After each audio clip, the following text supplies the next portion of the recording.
व्रत का सबसे पहला नियम, एकादशी व्रत का सबसे पहला नियम है कि आप जिस दिन व्रत करो उसके एक दिन पहले भक्ति का संचार इस हृदय में कर लो। भक्ति का संचार इस हृदय में कर लीजिए। जिस दिन आप व्रत करो, जैसे एकादशी का व्रत कर रहे हो तो दशमी के दिन शाम का समय जब आवे, रात्रि जब होने लगे, शाम का समय आवे और रात्रि का आप जब भोजन ग्रहण करो तो उस भोजन में कोई ऐसा पदार्थ ग्रहण मत करिए जिस पदार्थ के कारण आपकी एकादशी बिगड़ जाए।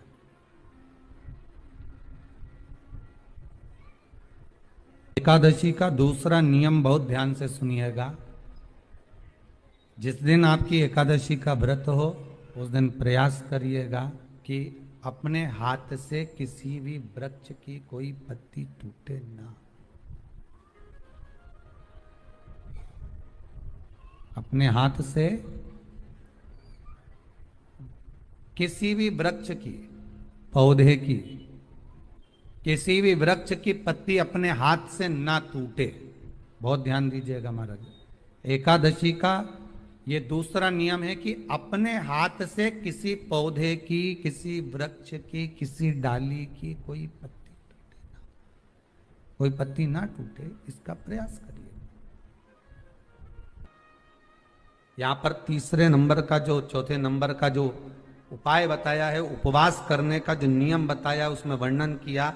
एकादशी के दिन अगर आपका व्रत है तो आप भूलवश भी डब्बे में रखी हुई रोटी गाय को ना देते हुए कुछ थोड़ा सा फल, फलहार, कोई केला, कोई सेब, जो आप खाते हो, अंगूर, पपीता, जो आप ग्रहण कर रहे हो, उसका थोड़ा सा भाग आप गाय को प्रदान करो। आप गाय को दीजिए।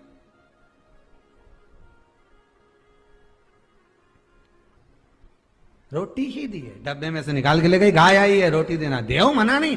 बाकी के दिन आप आपके बेटे से कह दो रोटी दिया बेटा जा, पर आप अपने हाथों से, आपका व्रत है तो आप फलाहार आप कर रहे हो तो फलाहार का ही दान गौ माता को दीजिए। पांचवा वर्णन किया चतुर्थ भाव में, बन सके जितना एकादशी के दिन भगवान का ओम नमो भगवते वासुदेवाय का जाप करें या अपने गुरु मंत्र का स्मरण करें, या जो मंत्र आपके हृदय में समाहित हो, श्री शिवाय नमस्तुभ्यम, ओम नमः शिवाय, राम कृष्ण शिव, जो मन पड़े उसका भजन करें, पर दिल से करें। जितनी देर करते बने उतना देर करें। माला पकड़ने की भी जरूरत नहीं कि माला पकड़ के बैठता हूं तो घटकी जिब्या से जप लो नहीं जी, वही उत्ता में ही पूरा हो जाए, वही बहुत। महाराज पांचवा नियम कहा, जिस दिन आपका व्रत रहे किसी निंदक से बात ना करें। निंदक जानते हो?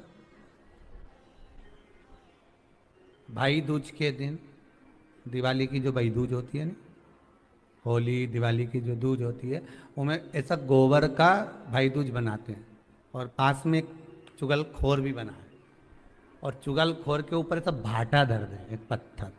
अब तुम्हारे उधर रखे कि नहीं रखे हमें नहीं मालूम रहे हो, जितने आस्था पे सुन रहे हो, पर हमारे इधर तो ऐसा रहता है, गोबर का भाई बहन बनाए और उसकी पूजन करे, उसके पास में एक गोबर का चुगल चोर भी बनाए, उसके ऊपर बाटा धर। कथा वर्णन कर रही है, निंदक से बात ना करें।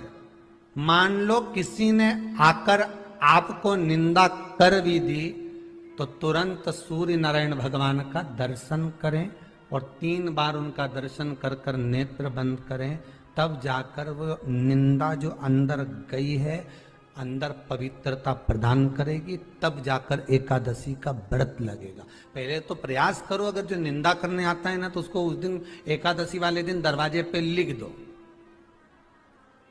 कि चुगल चोर। फिर कहा जीव की हत्या ना करे, अगला नियम है, अपने द्वारा जीव की हत्या ना हो, प्रयास करना। किसी को कष्ट ना दे। 18 नियम में से एक नियम और, प्रयास करिएगा एकादशी जब भी करें तो द्वादशी से जुड़ी हुई करें, दसवीं से जुड़ी हुई एकादशी कम करें। जो वैष्णवों की एकादशी कौन सी होती है? जो एकादशी द्वादशी से जुड़ी हो, दसवीं से नहीं। दसवीं से जुड़ी हुई एकादशी व्रत कहलाती है और द्वादशी से जुड़ी हुई एकादशी पुण्य फल प्रदान कर कर वैष्णवों को भगवान के चरण में छोड़ आती है। इसलिए एकादशी द्वादशी से जुड़ी हुई होना चाहिए। वैष्णव एकादशी। फिर अगला वर्णन किया गया महाराज, शास्त्र कहता है, अगला वर्णन जो किया गया उसमें बताया, प्रयास करें जिस दिन एकादशी हो उस दिन घर में बुआरी झाड़ू आदि जो लगती है वो दूसरा लगा ले। क्यों? उसका वर्णन है, अगर आप बुआरी लगाएंगे, झाड़ू लगाएंगे, पोछा लगाएंगे तो हो सकता है कोई जीव आपके हाथ के द्वारा मर जाए। अब एक बार ये कथा हमने काशी में कह दी थी। कहां करोगे? सारे व्रतों में केवल एक व्रत ऐसा होता है एकादशी का, जिसका उद्यापन पहली एकादशी पर भी कर सकते हो। सारे उद्यापन में केवल एक उद्यापन ऐसा होता है, सारे व्रतों में एक व्रत का उद्यापन ऐसा होता है, वो है एकादशी का। यह जरूरी नहीं कि 26 पूरी होगी तभी तुम करोगे, या तो पहली में ही कर लो या फिर 26 पूरी हो तब कर। पर उद्यापन, अगर तुमको ऐसा लगे कि हाँ मैं अभी तो जीऊंगी हो, अभी तुम्हारा बाल भी धोला नहीं हुआ, तुमको ऐसा लगे तो अभी तो मैं तो बढ़िया, तो पहली पर करने से क्या फल मिलेगा? तो एकादशी की नियमावली कहती है, अगर मान लो आपने पहली एकादशी पर भी उद्यापन कर लिया, इसके बाद में जितनी एकादशी करोगे वो सारी तुम्हारे खाते में जुड़ती जाएगी। मतलब बैंक में खाता खोल लो, ठीक है? खाता खोल लिया, अब जितना कमाता जाओगा उसमें डालते जाओ, जितनी कमाई करके लाओगे उसमें जमा करते जाओ। एकादशी एक बार उद्यापन पहले में भी हो गया तो बाकी का पुण्य तुम्हारे खाते में आ जाएगा, उसका पुण्य।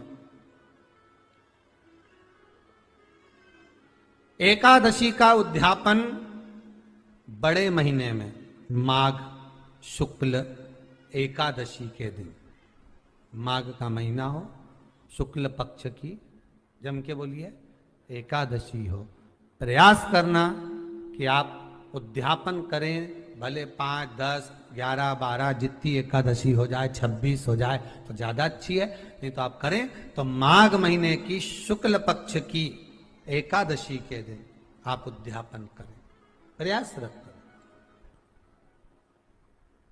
प्रयास। बड़े महीने के अंतर्गत जो उद्यापन, हाँ चतुर्मास के अंतर्गत उद्यापन नहीं होता एकादशी का, बहुत ध्यान दीजिए हमारा। ये जो सावन भादो कुंवर कार्तिक जो 4 महीना होते हैं भगवान के शयन करने के, इसके अंतर्गत एकादशी का उद्यापन नहीं होता, और इसके अंतर्गत उद्यापन करना भी नहीं चाहिए एकादशी हमारा। एकादशी का उद्यापन माघ महीने की शुक्ल पक्ष की एकादशी के दिन आप बहुत प्रेम से आनंद के साथ करिए महाराज। परंतु एकादशी के उद्यापन में सबसे ज्यादा अगर कुछ जरूरी होता है तो 24 तरह का नैवेद्य जरूरी होता है। कितने तरह का? 24 तरह का नैवेद्य। अब आप कहोगे गुरुजी उद्यापन हम कर रहे हैं एकादशी का, तो उसमें तो फलहार का हमें नैवेद्य बनाना चाहिए। तो फिर ये पुराण के अंतर्गत स्कंद पुराण में ये चीज लिखी है कि एकादशी का जब उद्यापन करते हैं तो 24 तरह का नैवेद्य बनाकर सिद्ध करते हैं। 24 तरह का नैवेद्य जान रख लेना, हलवा बना लो, खीर बना लो, पूड़ी बना लो, सब्जी बना लो, पकोड़ा बना लो, भजिया बना लो, ऐसे 24 तरह का नैवेद्य अलग अलग चाहिए। पर लोग क्या करते हैं, खोपरा पाक बनवा लेते हैं 1-2 किलो और 24 जगह रख देते हैं। स्वीकृत नहीं है। 24 तरह का नैवेद्य रखा जाता। महाराज एकादशी के दिन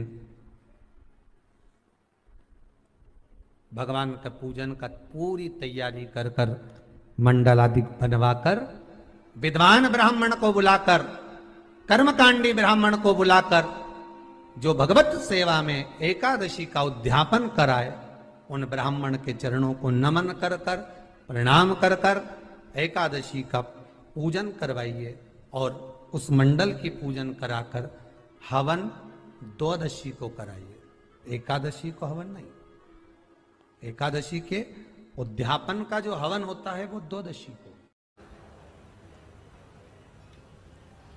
एकांत में रखा हुआ शिवलिंग, एकांत में रखे हुए शिव जी की पूजन 3 चीजें देती है। पहला, हमारी उम्र बढ़ाती है।